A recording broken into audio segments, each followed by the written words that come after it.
You're entering the Blitz with your host, Matt Maldonado, on Madness4life News.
Welcome, ladies and gentlemen. I am your host, Matt Maldonado, here in FEMA Region 9, Las Vegas, man. This is the Blitz, Madness4life News, and it's podcast number 45, episode 16. It is September 16th, 2012. We're going to get into a lot of news here today from the Drudge Report. So fasten your seatbelts. First article of the day of the podcast. It is from CNN. More details emerge on U.S. ambassador's last moments. 3 days before the deadly assault on the United States consulate in Libya, a local security official says he met with American diplomats in the city and warned them about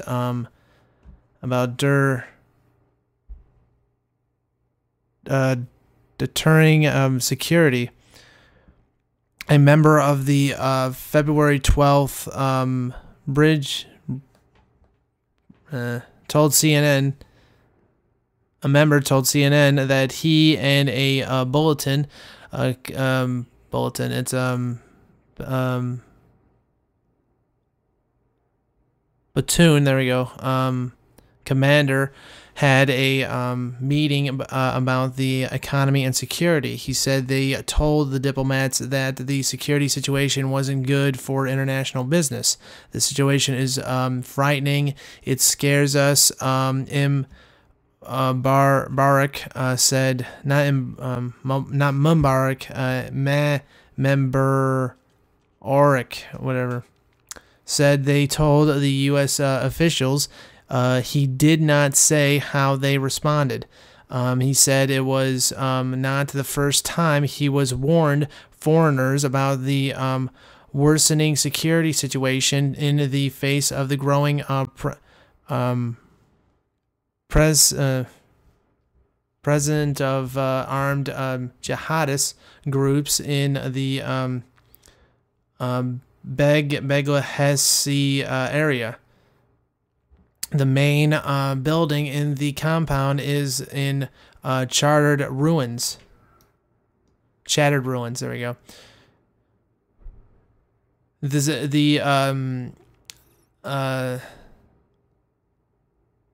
The suit where the body of the ambassador was found was protected by a large door with steel bars. The windows had steel bars. His body was recovered after looters broke into the room. It appears his security detail left him in the room while they tried to deal with the attack. There are numerous questions about what happened at the consulate, where protesters had gathered to demonstrate against the film. insolent of Muslims, which reportedly was made in California by a filmmaker whose identity is unclear. Chief among the questions is what happened to U.S. Ambassador J. Christopher Stevens, who went missing during the attack. The State Department has not released details about how Stevens died, though numerous media reports have said the ambassador was taken from the consulate to the Bangladeshi Medical Center by locals. He arrived at the hospital, according to the reports, and responsive and covered in soot from the fire. A doctor was unable to revive him and declared him dead, the report said, according to one of the Libyan security guards who was stationed. According to the guard, he said masked men threatened to kill him at gunpoint for protecting the infidels. He declined to appear on camera for fear of repressions. The February 17th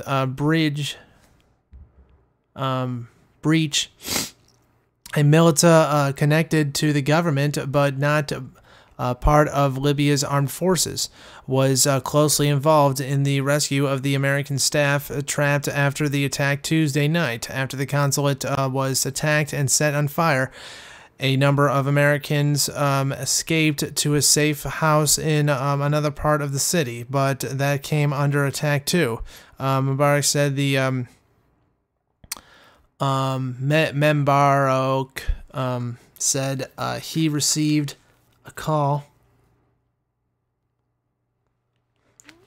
from an official in Tripoli who said he had been called by a terrified American in Benghazi. The official was at some safe house. He says the breach asked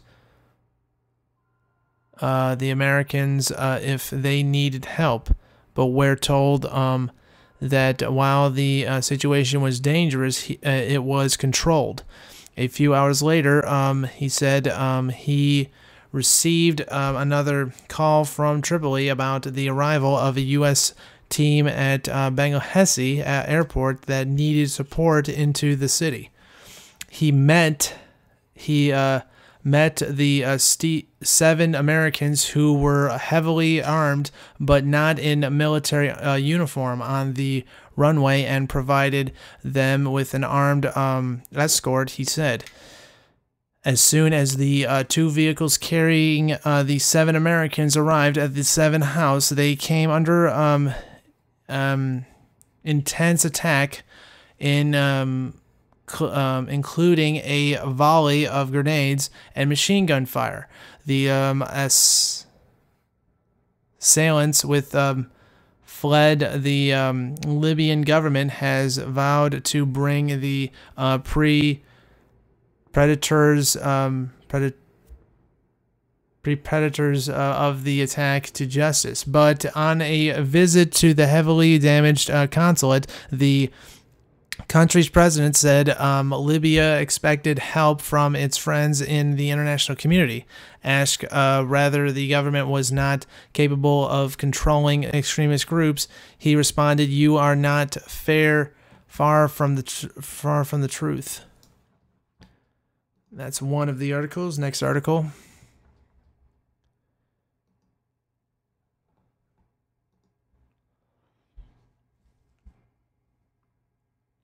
Military. Afghan inside attack kills 4 U.S. troops.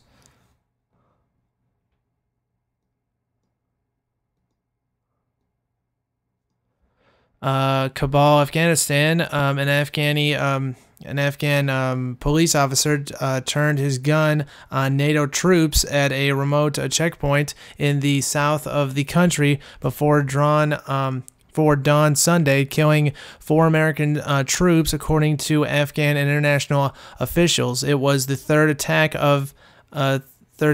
by Afghan forces or insurgents discussed in military uniforms against international forces in as many days, killing 8 troops in all. 8 troops in all. Recent months have seen a string of such insider attacks by Afghan forces against their international counterparts. The killings have imperiled the military partnership between Kabul and NATO, a working relationship that is key to the handover of security responsibilities to Afghan forces. As international troops drawn down, meanwhile, according to Afghan officials, airstrikes by NATO planes kill 8 women and girls in another remote part of the country, fueling a long-standing grievance against a ticket used by international forces that Afghans say causes exclusive civilian casualties. The International Security Assistance Force, as the U.S.-led coalition is known, acknowledged that civilians had been killed and expressed its regret over the airstrikes. Sorry, excuse me. So I was making faces over there. It insisted known insurgents had been the target. ISAF takes full responsibility for this tragedy. A statement said villagers from a remote part of Libyan provinces in the district drove the bodies to the physical capital, claiming they were killed by NATO aircraft while they were out gathering firewood before dawn. They were shouting "Death to America." They were condemning the attack, said Ligman, the official government spokesman. 4 bodies covered in blankets were seen by an Associated Press journalist at the governor's office in the province capital. 7 injured females were also brought to area hospitals for treatment, some of them as young as 10 years old, said Provincial Health Director. NATO forces said that the strike killed a large number of insurgents, as many as 45, but may have also killed civilians. There may have been 5 to 8 Afghan civilians killed in the strike, said Captain Dean Inert, a spokesman for international forces in Afghanistan. He said they were still investigating the report. Protecting Afghan lives is the cornerstone of our mission, and it saddens us when we learn that our actions might have unintentionally armed civilians, said Jamie Graybell. Another spokesman for the international military in Afghanistan, Afghan President Ahmad Karzai, strongly condemns the airstrikes by NATO forces, which resulted in the deaths of 8 women. A statement from his office said it said the Afghan government was also investigating. The recent violence also comes amid an international uproar about an internet video mocking the Prophet Muhammad that many fear could further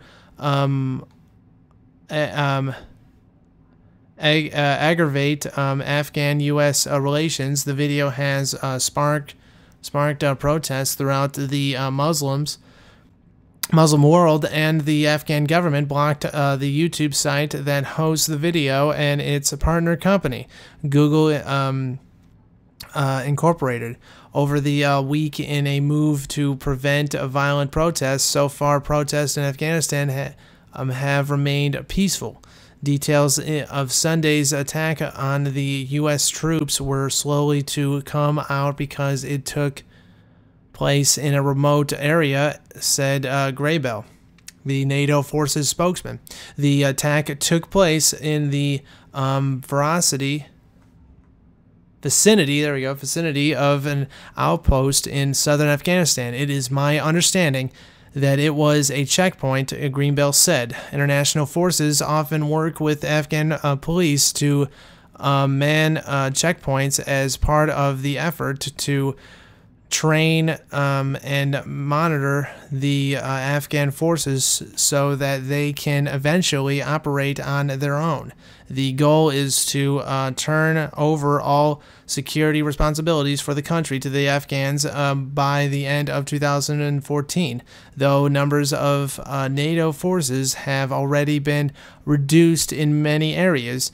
Graybell said one police officer was killed in the clash with NATO troops, but that the other officers at the site fled, and it was unclear if they were involved in the attack or not. 2 international troops were wounded and were receiving treatment, Greenbell said.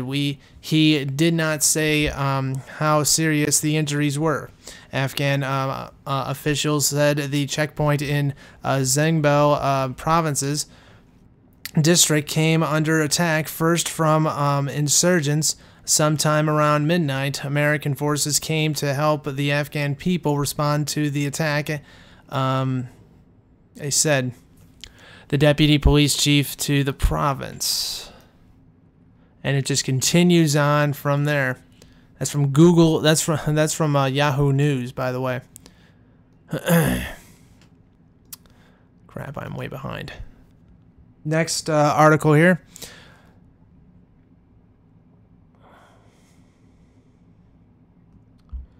Sudan rejects U.S. request to send Marines to guard embassy. That is from Reuters. This is from a Reuters report. Reuters report. Sudan has rejected a U.S. request to send a platoon of Marines to poster security at the U.S. embassy outside of Khartoum. The state news agency SUNA said on Saturday. On Friday, around 5,000 people protested against a film that resulted the Prophet Muhammad storming the German embassy before breaking into the U.S. mission. They also attacked the British embassy. At least 2 people were killed in clashes with police, according to state media. A U.S. official told Reuters on Friday that Washington would send Marines to Sudan to improve security at the embassy, which is located outside for security reasons. Sudan is able to protect the diplomatic missions in and the state is committed to protecting its guests in the diplomatic corps. Sudanese Foreign Minister Ali Hadman Karti told SUNA. The U.S. State Department declined to comment. Sudan beefed up security at some missions on Saturday. A riot police truck was parked in front of the desert German embassy, which protesters had set on fire on Friday. An Islamic flag raised by the crowd was still flying. 3 officers manned the main gate. More than 20 police officers were sitting in front of the U.S. Embassy. The film, which depicts Muhammad as a womanizer and charlatan was made in the United States. Muslim outrage was led to crowds assaulting U.S. diplomatic missions in a number of Arab countries. Sudan has also criticized Germany for allowing a protest last month by right-wing activists carrying the Quran of Muhammad. No, it's caricatures of Muhammad, and for Chancellor Angela Merkel's award in 2010 to a Dutch cartoonist who had depict the prophet triggering unrest across the Islamic world. President Hassan al-Bashar has been under pressure from Islamicists who feel the government has given up the religious views of his 1989 Islamic co-op. The Sudanese government had called for protests against the film, but peaceful ones. U.S. President Barack Obama's administration said it had nothing to do with the movie. Of course not. Which is a little more than an amateurish video clip, and appears to have been in California. Have been made in California. Next one here.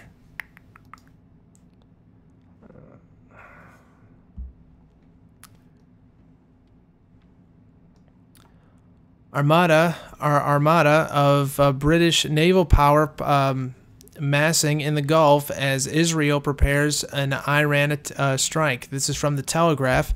An armada of U.S. and British naval power is massing in the Persian Gulf in the belief that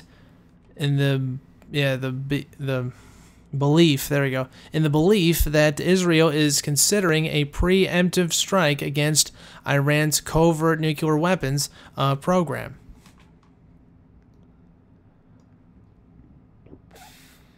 Battleships, aircraft carriers, mine wipers, and submarines from 25 nations are converging on the strategically import Strait of Hormuz in an unprecedented show of force as Israel and Iran move towards the brink of war. Western leaders are convinced that Iran will retaliate to any attack by attempting to main or blockade the shipping line through which passes around 18 million barrels of oil every day, approximately 35% of the world's petroleum trade by sea.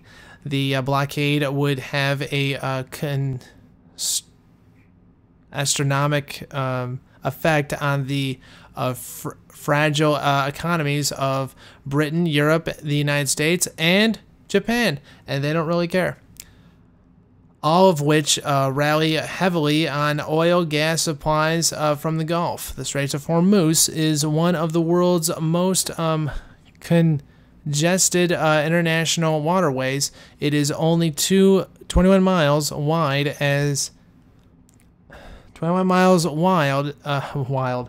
wide at its nearest point, and is bordered by the Iranian coast to the north and the United Arab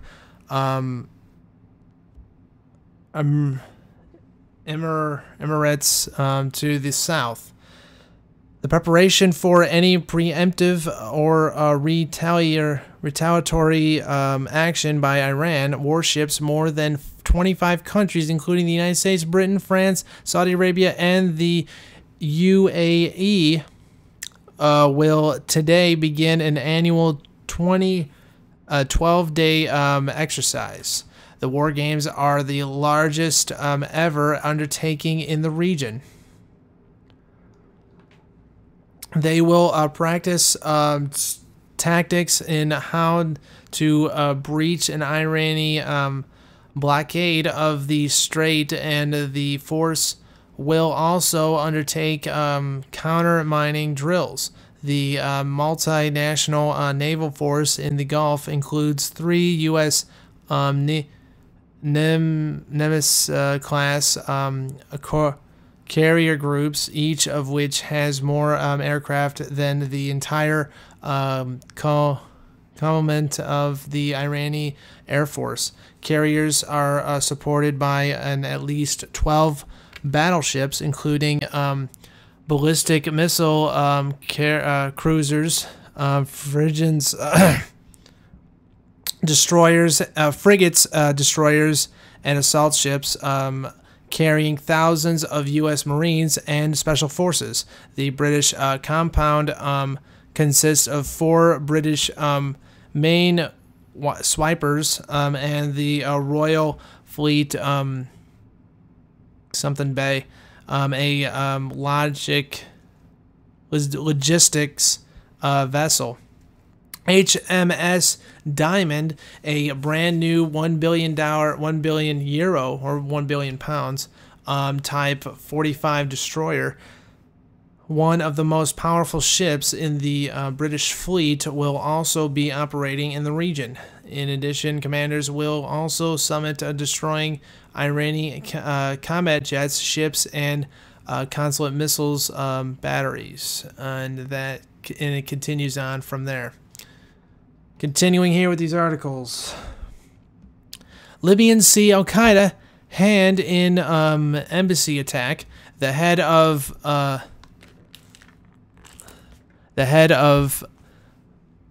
Libya's new International Congress has blamed al-Qaeda-linked militants for planning Tuesday's deadly attack on the U.S. consulate in the eastern Libyan city of Benghazi, raising further questions about the motive behind the mayhem that killed 4 Americans. U.S. officials told the Wall Street Journal, which this is the article, by the way, it's from the Wall Street Journal, on Friday, that they are investigating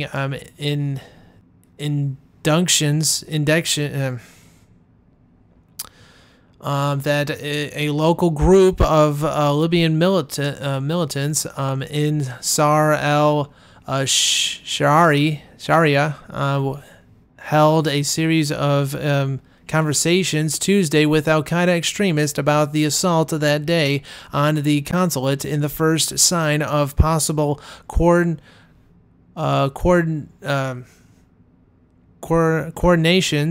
in the attack between local fighters and the Globe terrorist movement. The statement from Mohammed al-Garfi, I think that's it, broadcast Friday during an interview. The Arabic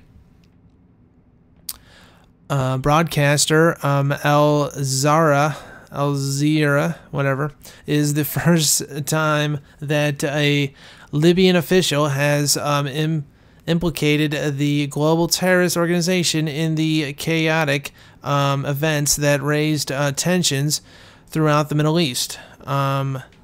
He didn't say how far in advance the attack had been planned. He said, however, that he believes the militants went to the consulate with violence in mind.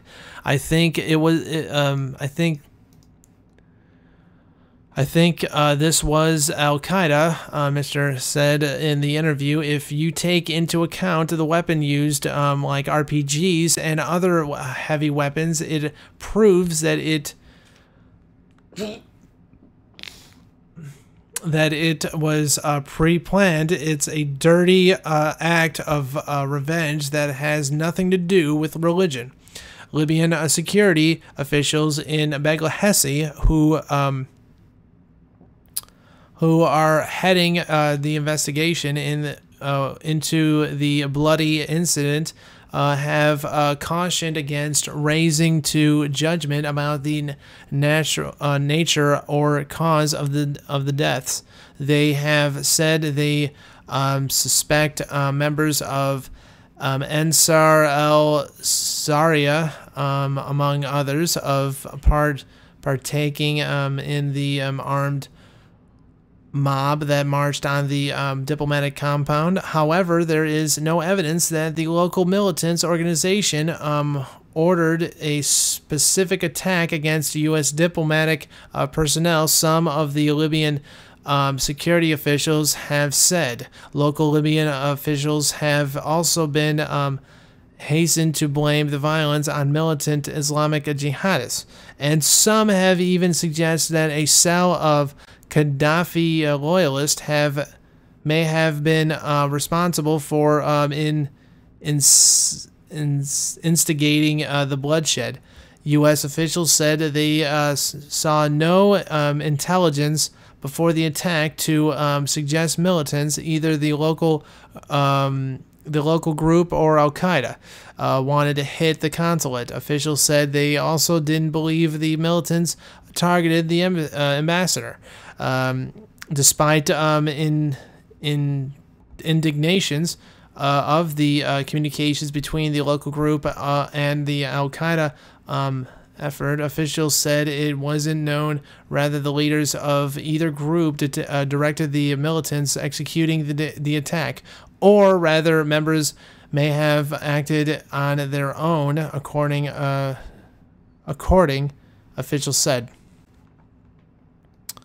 The crowd of several hundred Libyans overran the consulate Tuesday, shooting a hail of bullets, the grenades, and overwhelming the lightly guarded compound before allegedly setting fire to the main buildings where American staff lived and worked. U.S. Ambassador Christopher Stevenson and a second diplomat, Sean Smith, died in the fire. And it just continues on from there.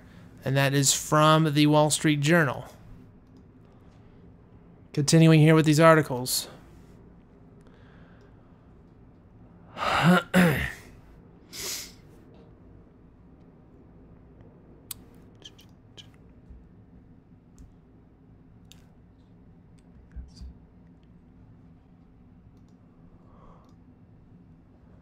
Al-Qaeda says, this is from the Arabiya News. Al-Qaeda says attack on U.S. consulate in Libya, revenge for death of its second man.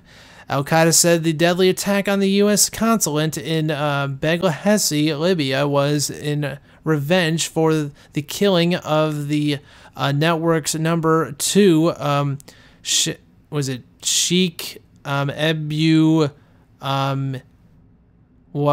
Wahaya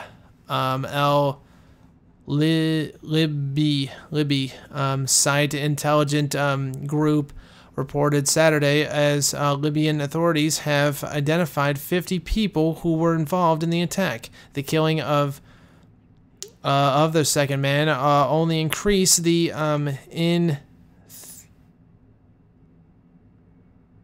the tension and determination of the sons of Libyan independence hero Omar al-Mukhtar to take revenge upon those who attack our prophet al-Qaeda in the Arabian Peninsula, said in a statement quoted by the U.S.-based monitoring group, according to AFP.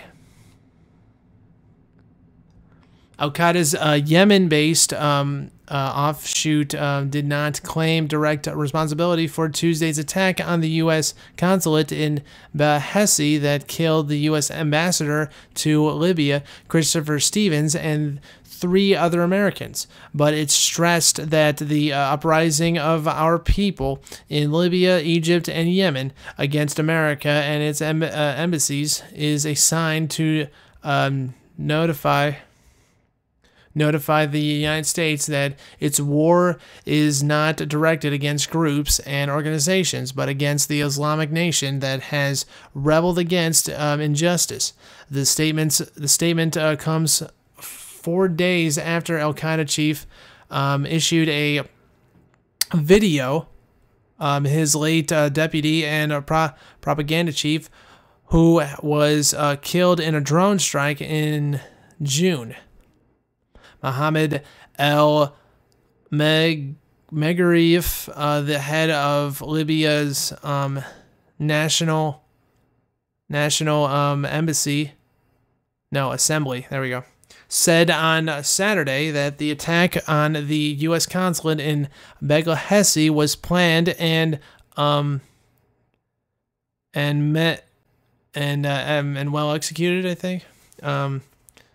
Tuesday's attack by armed men in the eastern city of Benghazi came amid a wave of protests in the Muslim world against a U.S.-made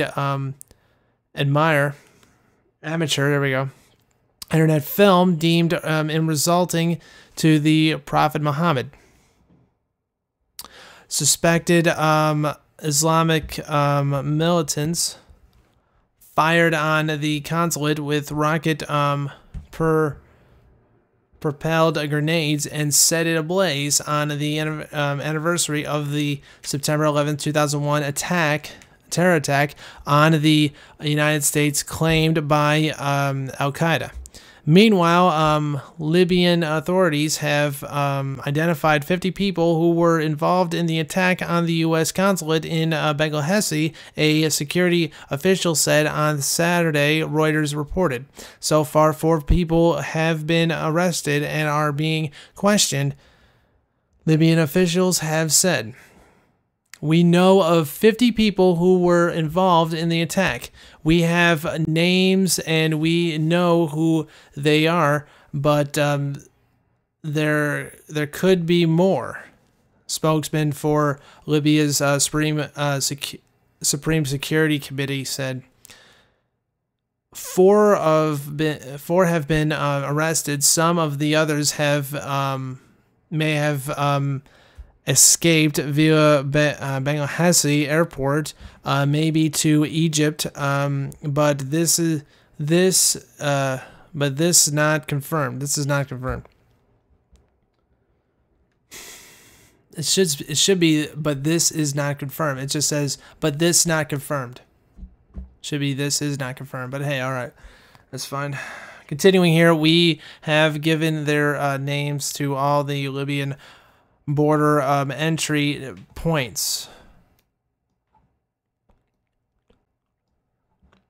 A spokesman for Barack Obama said on Friday officials had no evidence the attack was pre-planned, as an assertion which has added to confusion over the incident.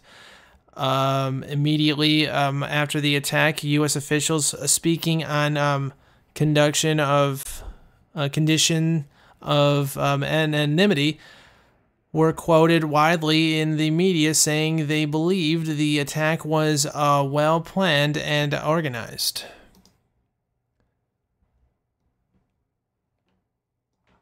Continuing here with these articles on the Drudge Report.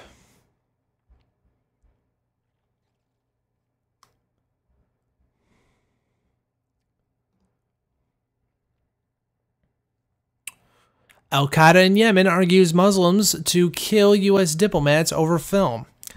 This is from Yahoo News. This is from Reuters.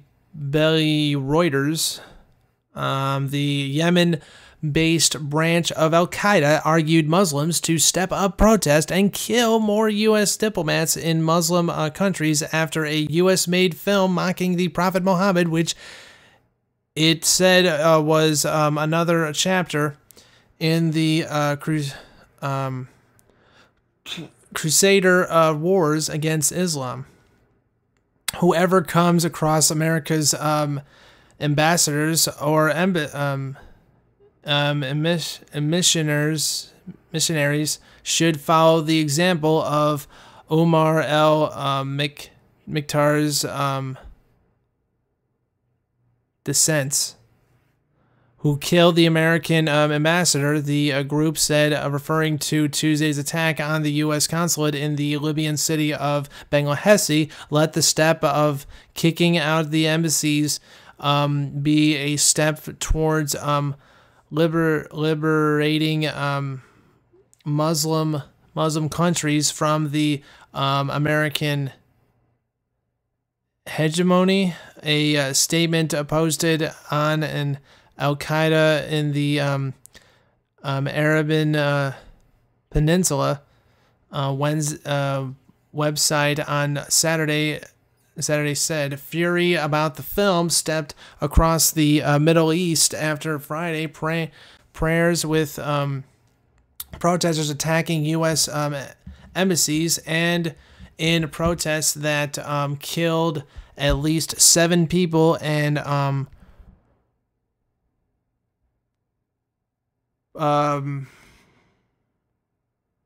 permitted Washington to send troops to bestir security at its missions. The film published in America, which insults our Prophet Muhammad, peace upon him, comes as part of the continuing Crusader wars against Islam. The AQAP statement said, referring to European wars in the region some 1,000 years ago. The incident is so huge that the rescues of the nation should be pulled together to kick out the embassies of America from Muslim lands, it said. AQAP, mostly militants, mainly from Yemen and Saudi Arabia, is regarded by the United States as the most dangerous branch of the network founded by Osama bin Laden. The group has used Yemen, a key regional U.S. ally, to plot attacks on the United States. Washington has backed a Yemeni army campaign that drove al-Qaeda and its allies from their southern stronghold this year.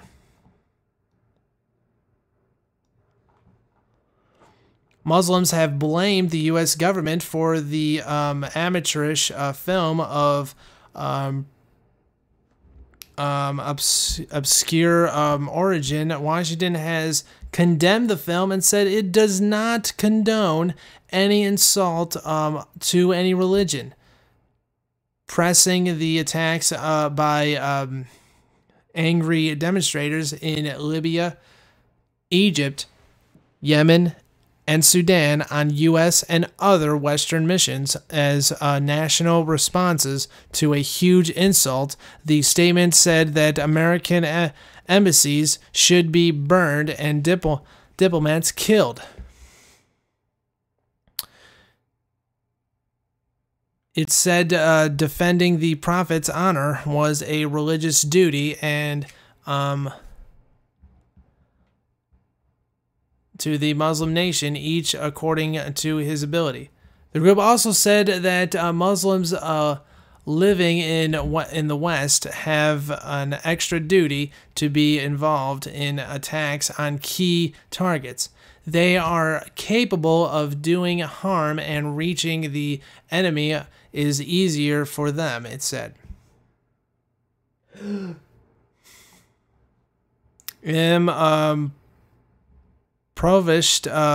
impoverished Yemen is struggling against challenges on many fronts since mass protest forced President Ali Abdul Salah to step down last year after decades in power. The United States, eager to help the country recover from the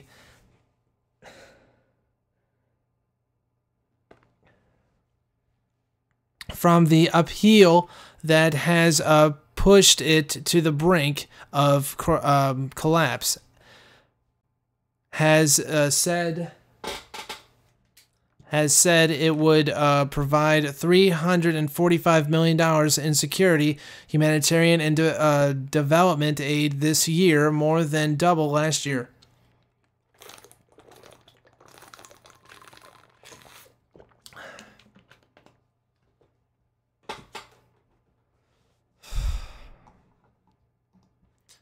And that's it for that article. Moving on here. You have enough time. Right there.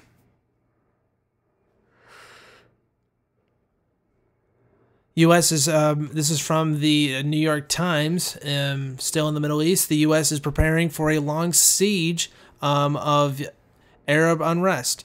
After days of anti-American violence across the Muslim world, the White House is garnering itself for an extended period of turmoil that will test the security of American diplomatic missions and President Obama's ability to shape the forces of change in the Middle East. Although the tumult subsided Saturday, senior administration officials said they had concluded that the sometimes violent protests in Muslim countries may presage a period of sustained instability with unpredictable diplomatic and political consequences, while pressing Arab leaders to tramp down the unrest. Mr. Obama's advisors says they may have to consider rather to scale back diplomatic activity in the region. The upheaval over an anti-Islam video has suddenly become Mr. Obama's most serious foreign policy crisis of the election season. A range of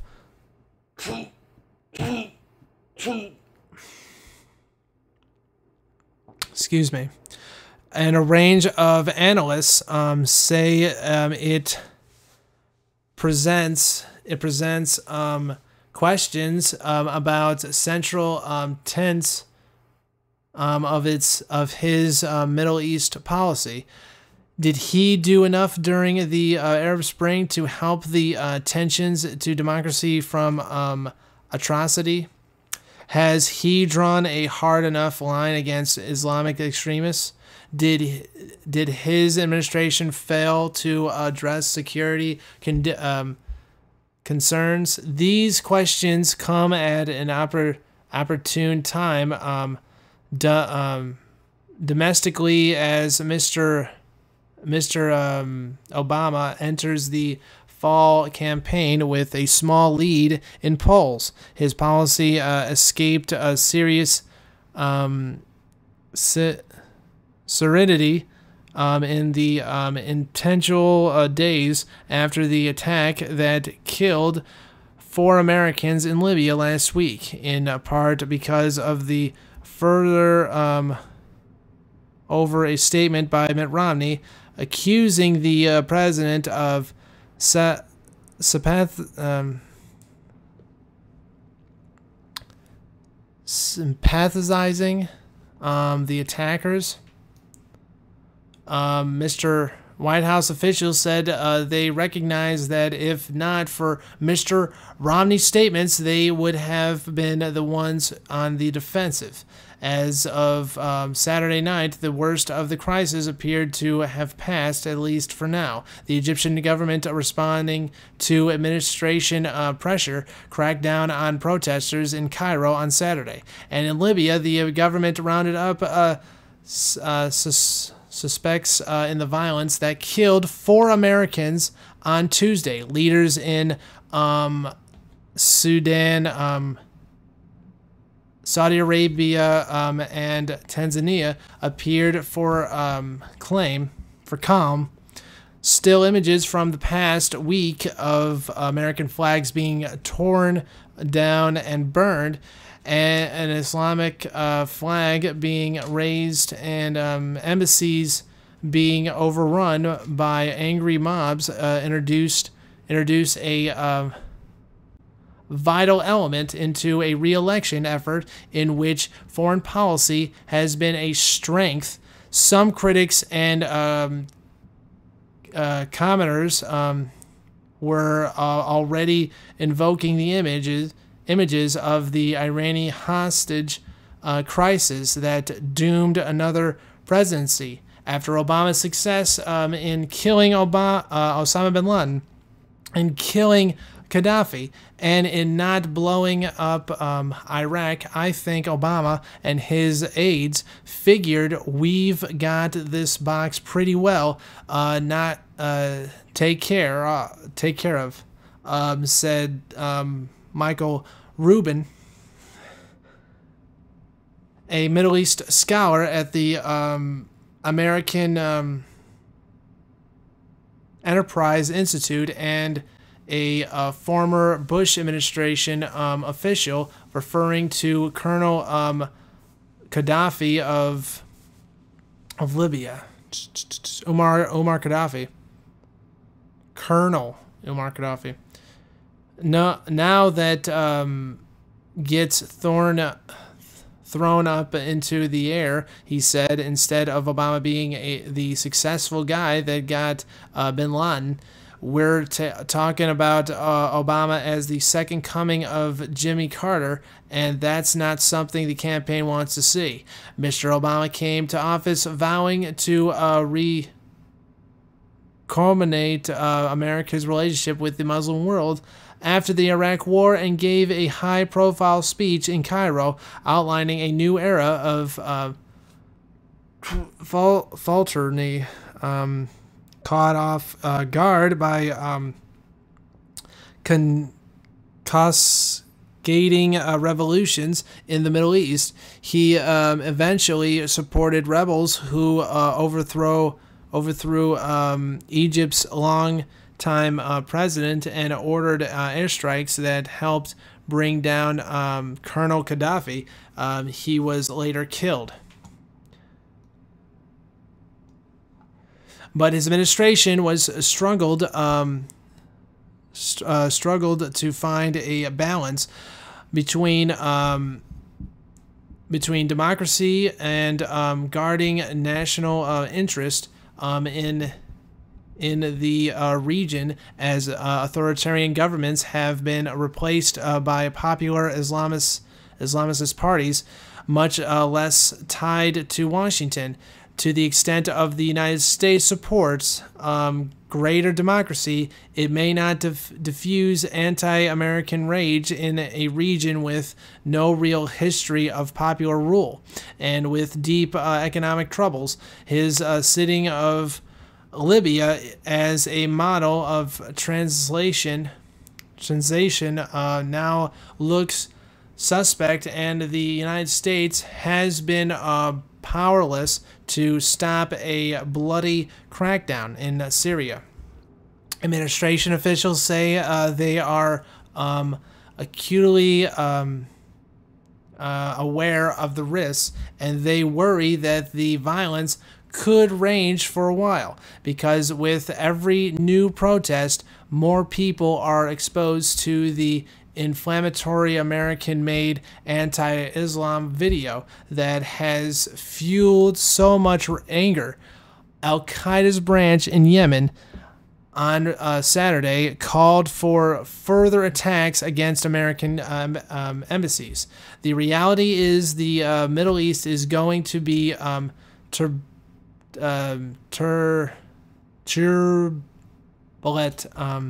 for the foreseeable future, and beyond that, said Richard Hess, president of the Council on Foreign Relations and a former State Department official with the Bush administration. It's going to present the United States with any number of difficult choices. It's also going to be frustrating because in most instances, our interests are likely to be greater than our influence. And it continues on from there because there's another page to it.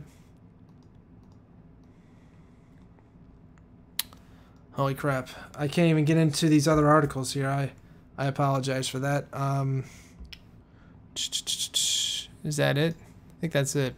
Yeah, that's it for the day. So I'm going to end this podcast because now I just ran out of time. I'm sorry about that. You can follow all these articles at drudgereport.com. I'm going to end it right now and say that thank you very much, so much for listening to me and tolerating me today. And if you want to follow me, you can hit that subscribe button, or you can also follow me on the links below, or you can also follow Close to Modern. They're on also the links below. So thank you very much, ladies and gentlemen, and have a good day. God bless America.